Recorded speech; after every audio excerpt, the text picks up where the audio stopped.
Hello everybody, welcome to my channel, and today we'll be talking about something different. I want to talk about a different TCG which I have recently really enjoyed. Now, please remember that this video is sponsored by Spikes Academy. Head to their website, use the promo code SKURA to get a discount on one of their many very good courses by Paulo Vitor da Moderosa or Ben Stark. Learn and level up. Now, Flesh and Blood. Flesh and Blood is a 3-year-ish card game which has very recently boomed. And I got on the train, not gonna lie, I really did get on the train. And so let's discuss the reasons why I, as a long-time Magic player, am interested in this game. So the first reason is their new resource system.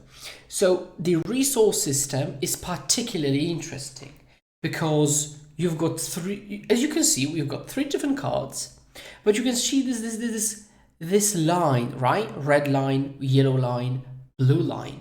The thing is that each card in your deck can be used as a resource, can be pitched as a resource, right? It's as if Magic cards, like you didn't have any lands, and just your cards would have printed on how much they can give mana to other cards, right? So you play your Snap Custom Mage for 2 mana, but maybe you can exile it and get 1 mana to play something else. And so that's exactly how it works here. Red stripe means you can pitch it and add 1 resource, yellow 2, and blue 3. It means that every card in your deck is a card on its own, but also can allow you to play other cards. And I think it's particularly interesting because it affects the way you play, right? Because you might want to play a card as for its own effect or use it as a resource, right? In addition, your deck, it means your deck is full of spells and full of resources all at the same time. I think it's very interesting, and it has provided me only with the best games because there is something to do. And on that point, there is always something to do. Because when we come back to one of the cards, I talked about the pitch value, right? The pitch value, it's red stripe. One mana gives you 1 mana, right? Left top corner gives you 1 mana. And it has some text in the middle. You don't care about the text in the middle. However, it also attacks, right? So it has effect in the middle. It has attack value and also defense value. You can use 1 card to either be played and attack with. You can play it for 0 and defend with, right? So defending is free. Or you can use it as a resource for something else.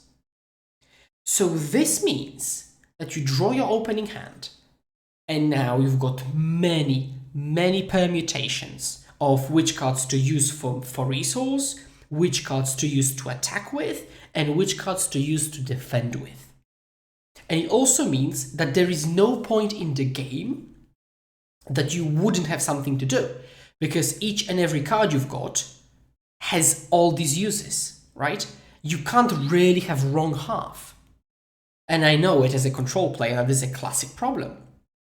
Now, there's also one more mitigating mechanic, which makes you not top deck, not be run out of resources, because in Magic, one person has 10 cards in hand, the other has 0 at some point. Not here, because at the end of each turn, and that player's turn draws 4. So, with exceptions, but draws 4. Which means that every single turn, until the game ends, you have a hand refill at the end, and so does your opponent, right? So you always have cards, and all of them do everything, right? Which is, I think it creates exceptional depth, strategic depth, and tactical depth. And also, there is also high cost to using one effect over the other. If you block with a card, you can't attack with it, right? Or maybe you have to block, or you decide that now particularly it's better to block.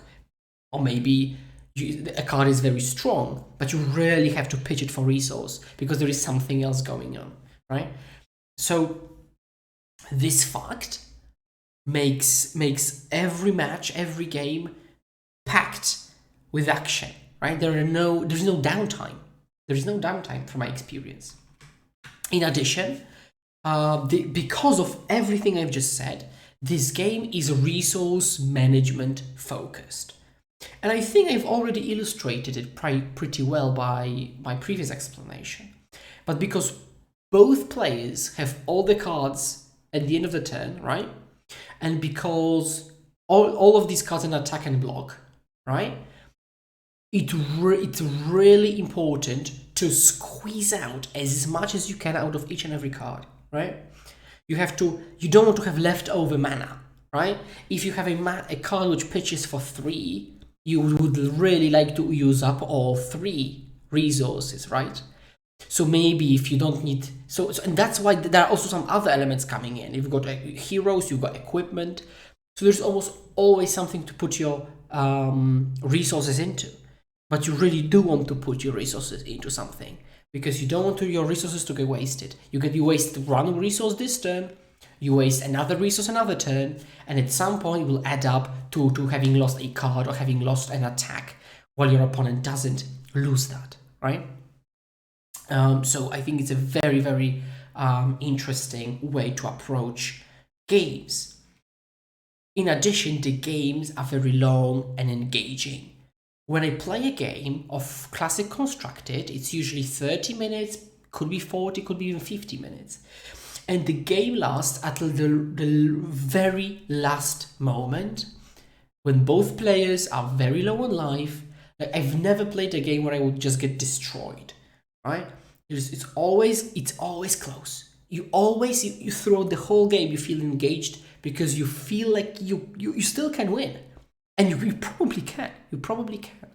And these 30-minute, 40-minute games have pulled you in, right? Make you super focused. You've got one long story in the form of a game.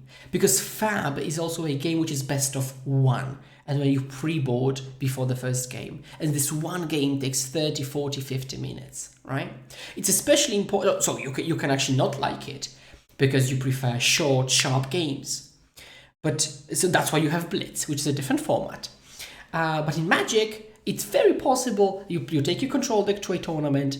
For round 1, you play against Tron or Burn or Neoform, and they kill you on turn 2 or turn 3, and then you shuffle up, and then you had a counter spell. Okay, shuffle up, and you play again. And the whole match ends within 15 or 20 minutes, right? You play 3 games, 15 minutes, right? If a game lasts 5 minutes, it's not really engaging. You're just making actions. But here, I find games really long. I mean, really engaging, probably mostly because they're long. And lastly, new deck building challenges. So because of everything I've just said, you have to really think how you're going to build your deck. Because you've got these cards which give you some resources and attack. But the way this game is created is that you've got the same card, leg tap in this case, and there are 3 versions, red, yellow, and blue. Now let's take a look. So the red one gives you 1 resource, 2 resources, and 3 resources, right? Okay, but the 3 resource one deals only 2 damage. But the 2 resource 3 and 1 resource 4, right?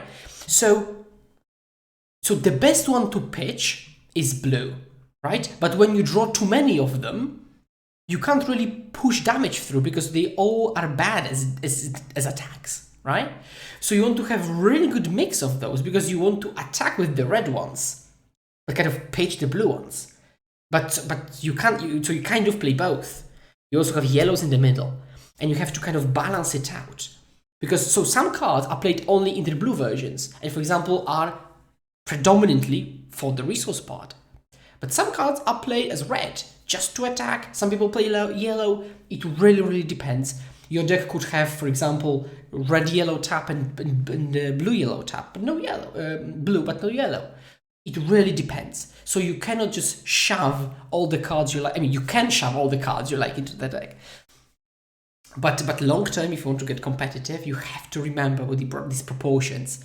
And the fact that if you get flooded on one type of cards, for example, you draw all red leg taps, you don't have that many resources to play something which is very strong, right?